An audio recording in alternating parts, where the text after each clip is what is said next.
Hello बच्चों, welcome back to my YouTube channel maths plaza. तो बच्चों, आज मैं इस वीडियो में क्लास 8 साइंस चैप्टर 2 जिसका नाम है सूक्ष्म जीव मित्र एवं शत्रु, ये आज लेक्चर 1 है। तो आइए हम लोग इसमें समझते हैं।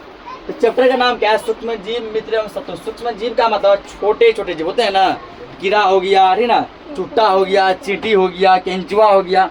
तो जितने भी छोटे छोटे जीव हैं, कुछ मिट्टी में रहते हैं, कुछ दीवार पर रहते हैं, कुछ कहीं और, वो हमारे दोस्त हैं या फिर दुश्मन। दोस्त हैं या फिर दुश्मन, इसके बारे में हम लोग इसमें पूरा अच्छा से जानेंगे, ठीक ना। ये इस चैप्टर का मतलब हुआ। तो आपने अपने आसपास के स्थानों पर पौधों एवं जंतुओं सहित अनेक जीव देखे होंगे। अनेक प्रकार के पौधे देखे हैं। कुछ पौधे छोटे होते, कुछ बड़े होते, कुछ मोटा होता है, कुछ पतला होता है, ठीक ना। कुछ बहुत घना होता है, कुछ घना नहीं होता है। और अनेक प्रकार के छोटे बड़े जीव भी देखे, जैसे कुछ हाथी जैसा बड़ा जीव होता है, कुछ चुट्टा जैसा छोटा जीव होता है। परंतु कुछ जीव ऐसे भी हैं जिन्हें हम बिना यंत्र की सहायता से केवल आंखों से नहीं देख सकते हैं ना। कुछ जीव इतना छोटा होता है, इतना छोटा होता है कि उसको हम लोग अपनी खुली आंखों से नहीं देख सकते। उसको देखने के लिए हमको जो ना एक माइक्रोस्कोप चाहिए। क्या चाहिए? माइक्रोस्कोप। माइक्रोस्कोप की सहायता से ऐसे करके वो जीव दिखेगा, अन्यथा खुली आंखों से नहीं दिखेगा, ठीक है ना। उसे हम लोग क्या कहते हैं? सूक्ष्म जीव कहते हैं। क्या कहते हैं? तो देखो यहाँ पे पूछेगा कि यहाँ पे सुन लो पहले, सूक्ष्म जीव किसे कहते हैं? क्या बोलेंगे? ऐसा जीव जिन्हें हम लोग अपनी खुली आंखों से नहीं देख सकते हैं, उन्हें देखने के लिए, ठीक ना, एक यंत्र यानी कि माइक्रोस्कोप की आवश्यकता होती है। उसे क्या कहते हैं? सूक्ष्म जीव कहते हैं। इतना छोटा ये होता है, ये सूक्ष्म जीव। सूक्ष्म जीव क्या है? सूक्ष्म जीव क्या है? इसमें लिखना है कि ऐसा जीव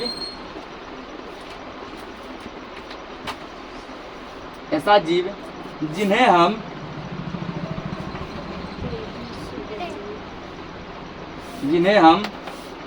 ऐसा जीव जिन्हें हम बिना यंत्र की सहायता से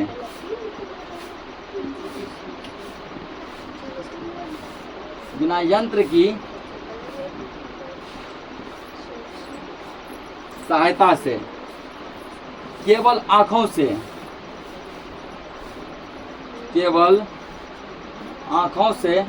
नहीं देख सकते हैं। केवल आंखों से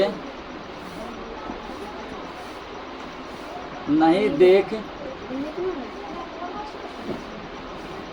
सकते हैं, उन्हें सूक्ष्म जीव कहते हैं।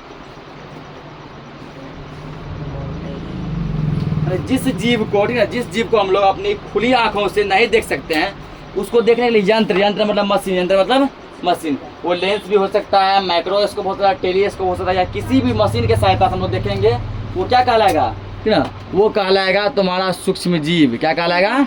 सूक्ष्म जीव। जैसे देखो, उदाहरण के लिए आपने देखा होगा कि वर्षा ऋतु में नम यानी ब्रेड रोटी सड़ने लगती है ना। वर्षा के मौसम में ब्रेड या फिर रोटी क्या होता है? होने लगता है, सड़ने लगता है। कभी वर्षा के मौसम में तुम 2 दिन ब्रेड रख के देखना या रोटी रख के देखना, तो व्हाइट सा कुछ लग जाता है, ना, व्हाइट सा कुछ लग जाता है, जो कि नमक जैसा देखने में होता है, सड़ने लगता है। इसकी सतह सफ़ेद काले धब्बे हो जाती है, ठीक ना। रोटी जो है कहीं कहीं सफ़ेद और कहीं कहीं कैसा हो जाता है? काला हो जाता है। इन धब्बों को आवर्धक लेंस की सहायता से देखिए, मतलब कि कोई लेंस की सहायता से धब्बा को देखो, ठीक ना, आपको काले रंग की गोल सूक्ष्म संरचनाएं दिखाई देंगी। जब लेंस के साथ आप देखेंगे पता चलेगा वो काला रंग नहीं है, बल्कि काला रंग का कोई सूक्ष्म संरचना है, ठीक ना। क्या आप जानते हैं कि संरचना क्या है? ये संरचना वही छोटे छोटे क्या है? जीव है, सूक्ष्म जीव है।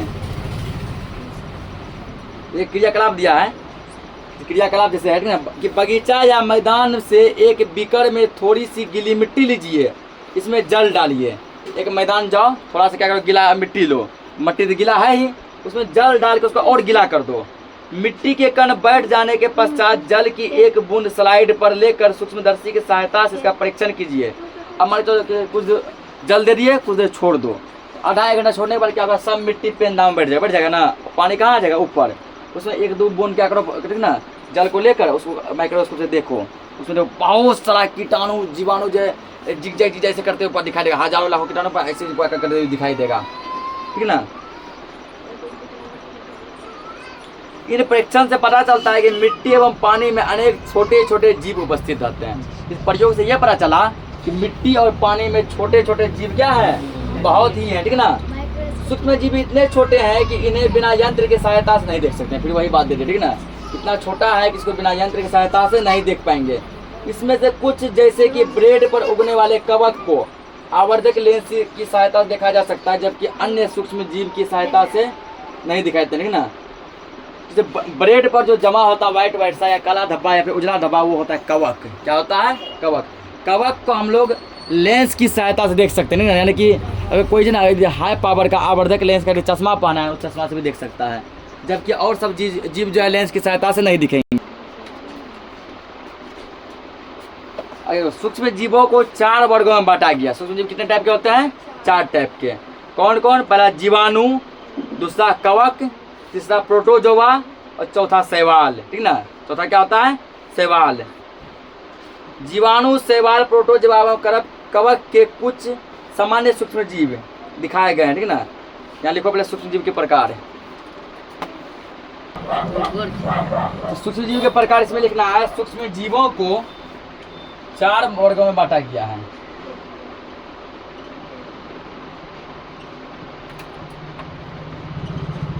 सूक्ष्म जीवों को 4 मुख्य वर्गों में, मेन वर्गों में बांटा गया है।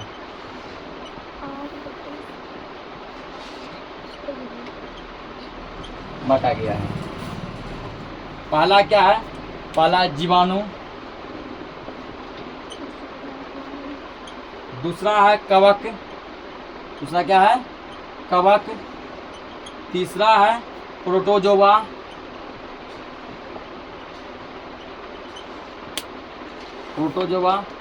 और चौथा है शैवाल। सूक्ष्म जीव 4, ये 4 मेन टाइप हो गए, जीवाणु, कवक, प्रोटोजोआ, शैवाल, ठीक ना। ये 4 टाइप के ये होते हैं। तो अब देखो इसमें जो है एक, ठीक ना, इसके अलावा एक अन्य यहाँ दिया गया, वो जीवाणु, विषाणु। विषाणु का नाम सब सुना होगा, जिसको कि इंग्लिश में वायरस कहते हैं। क्या कहते हैं, वायरस। विषाणु हिंदी नाम है, ठीक ना। हिंदी में विषाणु कहते हैं और इंग्लिश में क्या कहते हैं, वायरस कहते हैं। तो वायरस भी सूक्ष्म होते हैं, परंतु वे अन्य सूक्ष्म जीवों से भिन्न होते हैं। वायरस भी क्या होता है, सूक्ष्म होता है, लेकिन ये दूसरे सूक्ष्म जीवों से थोड़ा क्या होता है, अलग होता है, ठीक है ना। वे केवल परपोषी में ही गुणन करते हैं, अर्थात जीवाणु पौधे अथवा जंतु कोशिका में गुणन करते हैं, ठीक है ना। ये जीवाणु जो है ये क्या करते हैं, ठीक ना, ये जो है केवल परपोषी में ही गुणन करते हैं, जबकि अन्य जीवाणु जो है वो क्या करते हैं, जंतु कोशिका में भी गुणन करते हैं। कुछ सामान्य रोग जैसे है कि जैसे जुकाम, ठीक ना, फ्लू और खांसी, ये सभी विषाणु द्वारा होता है। अगर किसी को पूरा अधिकतर यदि खांसी हो रहा है, समझना हमको विषाणु हो गया, यानी विषाणु के द्वारा, वायरस के द्वारा खांसी होता है, ठीक ना। उसके बाद अगर किसी को जुकाम हो गया, किसी को फ्लू हो गया, फ्लू मतलब कि इन्फ्लुएंजा इंग्लिश में कहते हैं, हिंदी में फ्लू, ठीक ना। यदि किसी को फ्लू का बीमारी हो गया, फ्लू, ठीक ना, या फिर जुकाम हुआ, खांसी हुआ, तो समझ जाना कि हमको वायरस फैल गया। क्या फैल गया, वायरस फैल गया। वायरस को हिंदी में लोग विषाणु कहते हैं। अतिसार एवं मलेरिया प्रोटोजोआ द्वारा होते हैं। 2 बीमारी है, एक है अतिसार, एक है मलेरिया। पूछेगा मलेरिया जो बीमारी किसके कारण होता है, प्रोटोजोआ के कारण। किसके कारण, प्रोटोजोआ, तो ये लिखेंगे आप, ठीक ना। और टाइफाइड और क्षय रोग जीवाणु द्वारा होते हैं, पहले ये लिखो। ये से बस ऑब्जेक्टिव खाली बनेगा, या ऑब्जेक्टिव के टाइप का स्टार्ट लिखना है। अतिसार एवं, अतिसार बीमारी का नाम है, ठीक है ना, ये बीमारी का नाम है। अतिसार एवं मलेरिया, मलेरिया भी किसका नाम है, बीमारी का नाम है।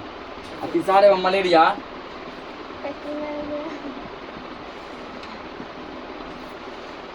प्रोटोजोआ द्वारा होते हैं, ठीक ना।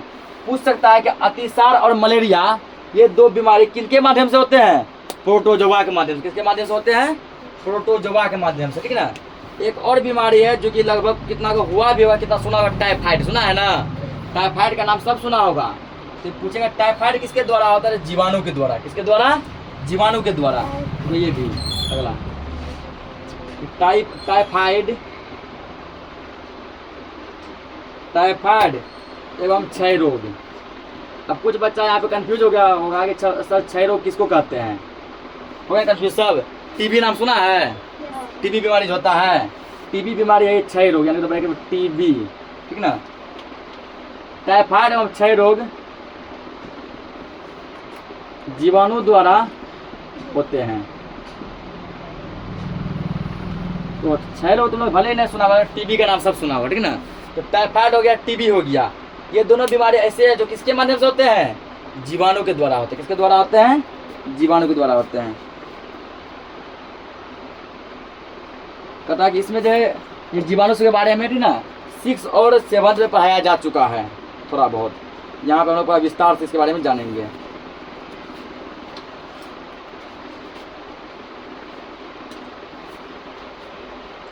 तो यहाँ पे कुछ फिगर दिया गया, ठीक ना। ये है स्पाइरल जीवाणु, कुछ ऐसा होता है। ये है क्षरनुमा जीवाणु, ये है जीवाणु ही जो ऐसा होता है। ये अमीबा है, ये पैरामीशियम है, ठीक ना। उसके बाद अमीबा और पैरामीशियम ये दोनों प्रोटोजोआ होता है। क्या होता है, तो प्रोटोजोआ 2 टाइप के फिर होते हैं, ठीक ना, अमीबा और पैरामीशियम। जीवाणु भी 2 प्रकार के होते हैं, स्पाइरल जीवाणु, क्षरनुमा जीवाणु। शैवाल भी 2 प्रकार के होते हैं, ठीक ना। एक देखो क्या है, स्पायरोगाइरा और दूसरा है क्लेमाइडोमोनास, ये है, ठीक ना। उसके बाद कवक, कवक होते हैं 3 टाइप के। पहला देखो क्या है, पहला है राइजोपस, ऐसा होता है। दूसरा है पेनिसिलियम, ऐसा होता है। तीसरा है एस्परजिलस, ऐसा होता है। फिर विषाणु, देखो विषाणु कुछ ऐसा होता है, ये विषाणु, ठीक ना। अगला हेडिंग बनेगा सूक्ष्म जीव कहाँ रहते हैं, सूक्ष्म जीव कहाँ रहते हैं। आगे अब क्या समझना है कि सूक्ष्म जीव कहाँ रहते हैं, ठीक ना। सूक्ष्म जीव एक कोशिकीय हो सकते हैं जैसे कि जीवाणु, कुछ शैवाल एवं प्रोटोजोआ, अथवा बहुकोशिकीय हो सकते हैं जैसे कि कई शैवाल एवं कवक। तो सूक्ष्म जीव 2 टाइप के होते हैं, पहला होता है एक कोशिकीय, दूसरा क्या होता है बहुकोशिकीय। एक कोशिकीय जिसमें एक कोशिका हो, बहुकोशिकीय मतलब जिसमें बहुत सारे कोशिका हो। एक कोशिकीय जैसे हो गया तुमको जीवाणु और जीवाणु, प्रोटोजोआ और कुछ शैवाल, पूरा शैवाल नहीं, कुछ शैवाल। और बहुकोशिकीय, बहुकोशिकीय में हो गया कवक और कुछ शैवाल। ये पता चला कि कुछ शैवाल होते हैं एक कोशिकीय, और कुछ शैवाल क्या होते हैं बहुकोशिकीय। कुछ शैवाल एक कोशिकीय, कुछ शैवाल बहुकोशिकीय, ठीक ना। उसके बाद जीवाणु, प्रोटोजोआ ये होते हैं एक कोशिकीय, कवक होते हैं बहुकोशिकीय, ठीक ना। जीवाणु, प्रोटोजोआ एक कोशिकीय और कवक क्या होते हैं बहुकोशिकीय। अब अगर शैवाल की बारी, तो शैवाल 2 टाइप है, कुछ शैवाल एक कोशिकीय भी होते हैं और कुछ शैवाल बहुकोशिकीय भी होते हैं, ठीक ना। यह बर्फीली शीत से उष्ण यानी गर्म स्रोत पर हर एक प्रकार की परिस्थिति में जीवित रहते हैं, ना। नहीं कि ये बर्फीली शीत, जहाँ जो बर्फ की, जहाँ ठंड का माहौल है वहाँ भी कुछ हो सकते हैं। उसे उष्ण, जहाँ गर्म का माहौल है वहाँ भी कुछ जीवाणु या फिर कुछ सूक्ष्मजीव हो सकते हैं। या मरुस्थल एवं दलदल में भी पाए जाते हैं, मरुस्थल मतलब रेगिस्तान पर बालों में भी पाए जाते हैं, और दलदल जहाँ कादो ही कादो रहता है वहाँ भी पाए जाते हैं, ठीक ना। या मनुष्य सहित सभी जंतुओं के शरीर के अंदर भी पाए जाते हैं। जितने भी जीव जंतु हैं, ठीक ना, चाहे पक्षी हो, पशु हो, ठीक ना, कुछ भी हो, सबके शरीर में भी पाए जाते हैं। और यहाँ तक कि हम मनुष्य के शरीर में भी पाए जाते हैं, सूक्ष्म जीव हमारे शरीर में भी पाए जाते हैं। हो सकता है हमारे शरीर में जीवाणु, कवक, प्रोटोजोआ, शैवाल, विषाणु, वायरस कुछ भी हो सकता है। जबकि कुछ अन्य स्वतंत्र रूप से पाए जाते हैं। अमीबा जैसा सूक्ष्म जीव अकेले रह सकता है, जबकि कवक एवं जीवाणु समूह में रहते हैं। अमीबा भी एक सूक्ष्म जीव है लेकिन ये अकेले रहते हैं। कैसे रहते हैं, अकेले। कवक और जीवाणु पर झुंड बना के, ग्रुप बना के समूह में रहते हैं। अब अगला हेडिंग है सूक्ष्म जीव और हम। सूक्ष्म जीव और हम, तो सूक्ष्म जीवों की हमारे जीवन में महत्वपूर्ण भूमिका निभाते हैं ना। सूक्ष्म जीव का हमारे जीवन में बहुत ही महत्वपूर्ण भूमिका है। इनमें से कुछ हमारे लिए लाभदायक हैं तो कुछ हानिकारक हैं। कुछ ऐसे सूक्ष्म जीव हैं जो क्या है लाभदायक, वो हमारे दोस्त हो गए। कुछ ऐसे जो क्या है हानिकारक, वो क्या हो गए, हमारे दुश्मन हो गए। जैसे दिया है मित्रवत सूक्ष्म जीव, देखिए ऐसे सूक्ष्म जीव जो हमारे क्या है मित्र हैं, जो हमारे दोस्त हैं। तो सूक्ष्म जीव विभिन्न कार्यों में उपयोग किए जाते हैं। इनका उपयोग दही, ब्रेड, केक बनाने में होता है ना। यदि दूध में सूक्ष्म जीव नहीं लगेगा तो दूध से कभी भी दही नहीं जमेगा, ठीक है। दूध में सूक्ष्म जीव लगने के कारण ही उससे क्या, दूध से क्या बनता है, दही बनता है। यहाँ सूक्ष्म जीव समझिए अच्छा काम कर रहा है। ब्रेड, ब्रेड में भी क्या लगता है? सूक्ष्म जीव, तब ब्रेड बन पाता है। केक भी जमता है किसके कारण? सूक्ष्म जीव के कारण, ठीक ना। तो इस प्रकार सूक्ष्म जीव हमारे कौन है? मित्र हैं। पर्यावरण को स्वच्छ रखने के लिए भी इनका उपयोग किया जाता है, यानी वातावरण स्वच्छ रहे, पूरा हरियाली बनी रहे, इसके लिए भी सूक्ष्म जीव का उपयोग किया जाता है। जैसे कार्बनिक अपशिष्ट, सब्जियों के छिलके, जंतु अपशेष, विष्ठा आदि का अपघटन जीवाणुओं द्वारा किया जाता है। हम लोग जो सब्जी मान लो छील लिए, छिलका फेंक देते हैं ना, फल खा लिए, छिलका फेंक दिए, कोई भी चीज़ का कचरा वगैरह छिलका सब फेंक दिए ना, कबर, तो वो सब सड़ता गलता है, उसको कौन सड़ता गलता है? यही सूक्ष्म जीव। यदि सूक्ष्म जीव नहीं रहता ना, तो सब्जी का छिलका रहे, फल का छिलका जैसा फेंकते 10 साल के बाद भी वो कैसा रहता? वैसा ही रहता। जैसे पन्नी देखो, पन्नी जैसा फेंकते हैं 5 साल के बाद भी पन्नी को देखो कैसा रहता है? वैसा ही रहता है। जब देखो कभी जेसीबी से जमीन को खोदता है, अंदर से वो पन्नी निकलता है, जैसा सेम रहता है ना, कोई परिवर्तन नहीं आता है। ऐसे जो छिलका समय होता है, छिलका सब सड़ता है किसके कारण? सूक्ष्म जीव के कारण। अगर दिया दही एवं ब्रेड का बनना, ठीक ना। तो आप कक्षा 7 में पढ़ चुके हैं कि दूध को दही में कैसे परिवर्तित करते हैं, दूध से दही कैसे बनता है। दही में अनेक सूक्ष्म जीव पाए जाते हैं, जिसमें लैक्टोबैसिलस नामक जीवाणु प्रमुख है, जो दूध को दही में परिवर्तित कर देता है, ठीक ना। ये पॉइंट लिखेंगे। देखो दही में जो है काफी सारे जीवाणु पाए जाते हैं, जिसमें कि एक जीवाणु बहुत फेमस है, जिसका नाम है लैक्टोबैसिलस, ना। इसी के कारण क्या होता है? तो इसी के कारण दूध क्या बन जाता है? दही बन जाता है। आगे इस पर लिखना, ठीक ना। स्टार्ट लिखेंगे यहाँ पे।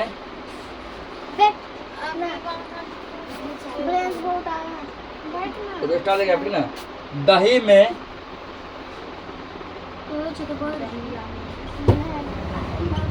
दही में अनेक सूक्ष्म जीव पाए जाते हैं।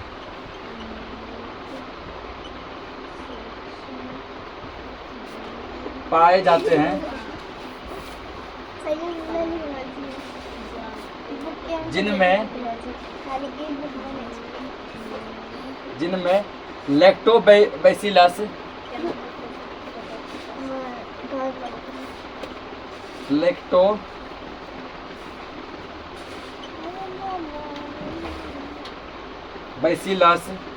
नामक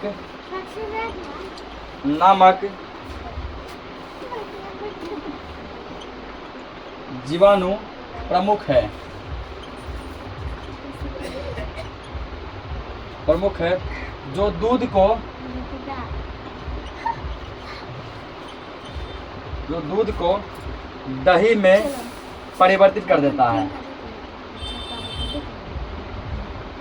प्रमुख है, जो दूध को दही में परिवर्तित कर देता है।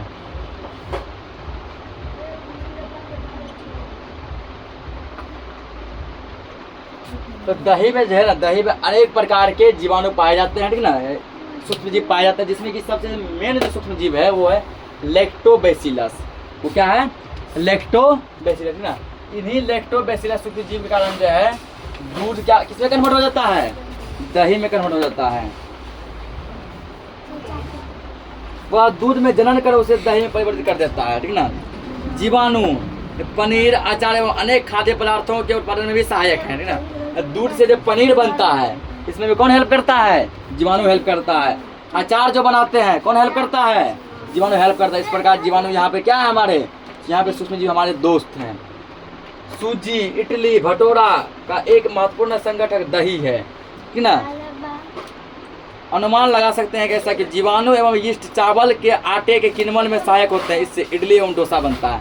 चावल के आटा से जो इडली और डोसा बनाते हैं, वहाँ पर भी जीवाणु हेल्प करते हैं। वहाँ पर क्या करते हैं? जीवाणु हेल्प करते हैं, ठीक ना। तो आज के लिए इस लेक्चर को कितना रखते हैं, बाकी हम लोग नेक्स्ट लेक्चर में समझेंगे। तब तक के लिए जय हिंद।